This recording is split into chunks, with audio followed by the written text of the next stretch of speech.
This is Virtual DJ 8.1. It's got a couple of new additions to 8.0, but 8.1 is just a development of 8.0. We're carrying on, continually fixing bugs, adding new features, adding new DJ toys, all that kind of stuff. So the basic layout can be pretty much anything you desire. You can easily switch between views, so you've got the basic 2-deck view that everybody knows. You've got a 4-deck view,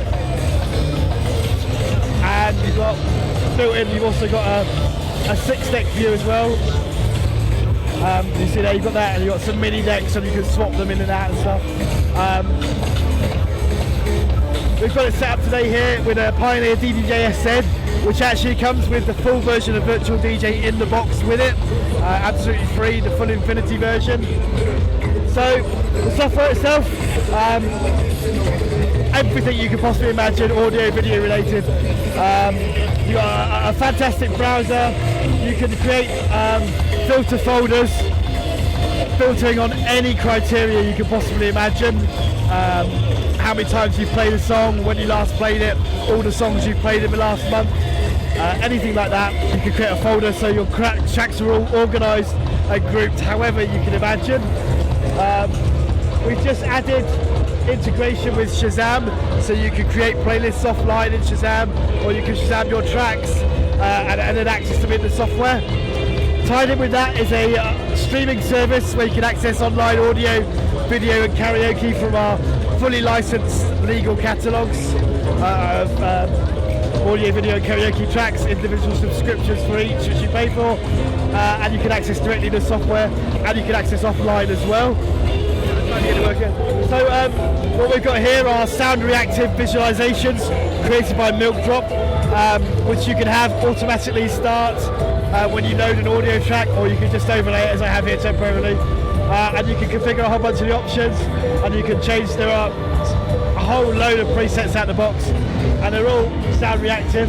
So you see when I stop the track, when it's playing, probably got the best preset. And then when you stop, you'll see that stops reacting, and so that gives you something to play on the video screens when you've got an audio file, or you can use some video clips, or you can use pictures, or any number of other add-ons. But there's plenty of options for if you haven't got a video for every file you're playing. It gives you something to use on the screens instead, so you're not just leaving your customers with a blank screen. So we've got real-time visualizations. With regards to tracks themselves, you can literally do absolutely anything. So if I put up an audio track, I can access the tag editor, where I can do anything for the track information, ratings, information, change the cover, download covers from the internet, or put my own cover in. I can select a colour for the track, so I can itemize the track. So say you want a track at a gig you know you absolutely cannot play, you can colour code it red, and it will appear red in your browser. Full RGB spectrum there, so you can choose any colours you want. You can also edit the BPM editor, so you can edit the beat grid there. You can drop beat grid markers in, so you can change the BPM throughout the track. So if a track's a transition track, starts at one speed, ends at another, you can have the software tell you the BPM, and all the quantized and sync functions will work according to that grid. You've got a track cleaner, so you can open up a track, and then you can create, for example, there I've created a sensor marker, and you can, with a mouse, you can resize that. I can't do it on touch screen very well, I think, no.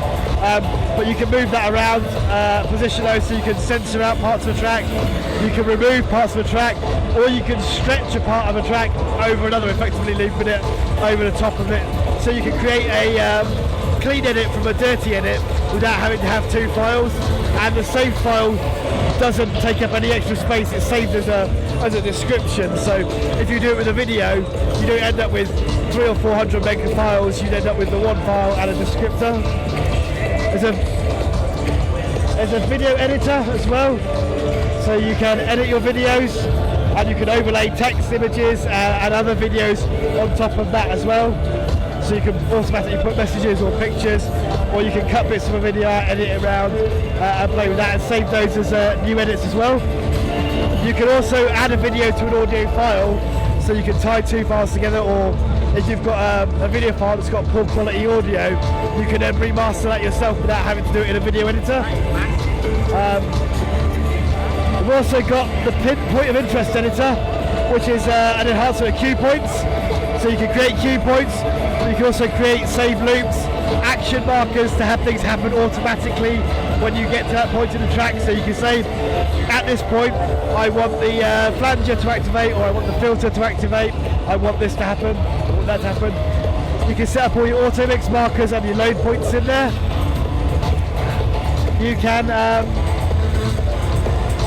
use something called Genius DJ, which makes a suggestion for you. So you select your track, search for Genius DJ, and it'll give you a selection of other tracks that you could potentially play to follow it.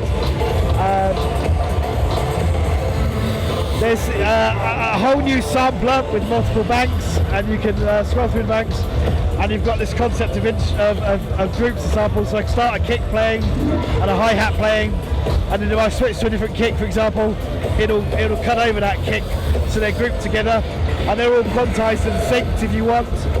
And you can also do the video samples, and those video samples can have audio as well. Or you could just do, random video samples. You've got loads of those available. The sampler itself is very sophisticated. There is a whole ton of options in there for looping, syncing, pitch control. You can make bits of a video transparent, for example. You'll see there. There's that. And if I load a video into a deck,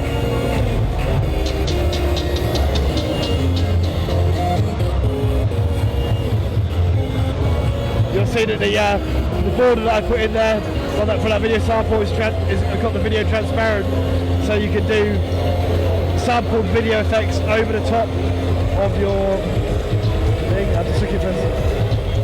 You can do all kinds of different effects there where you've got transparency involved. So if you've got like a promotional clip or an animated spinning logo for your company, you can have that going around in the corner, doing all sorts of stuff.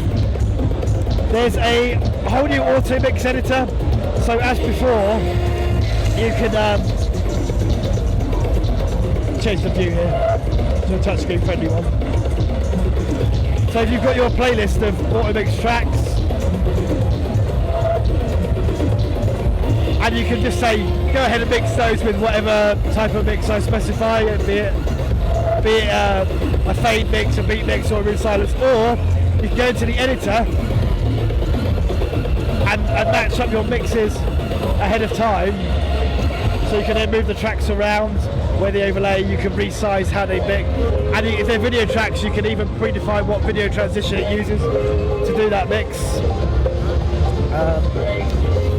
All the options have been vastly improved. There's a whole new remote control system that now works on iPhone and Android. It's got covers, waveforms, a full searchable browser. Anything you can do in the skin, you can do on the remote. And that works on Android and on iOS.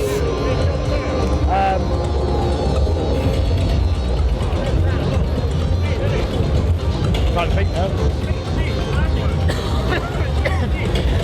As you'll see over there, we've got a reloop set up with a pair of RP8000s. There's a whole new timecode engine in Virtual DJ 8, massively improved, hugely good. Our own timecode vinyl. We also work with Serato, Mix Vibes, Tractor vinyl. Pretty much any vinyl on the market will also work, but we sell our own vinyl as well. And the timecode engine is absolutely superb. It's being tested around the world by various DJs in the States and stuff, scratch DJs. You'll find it on YouTube, the Atomics Power Room, loads of videos on that.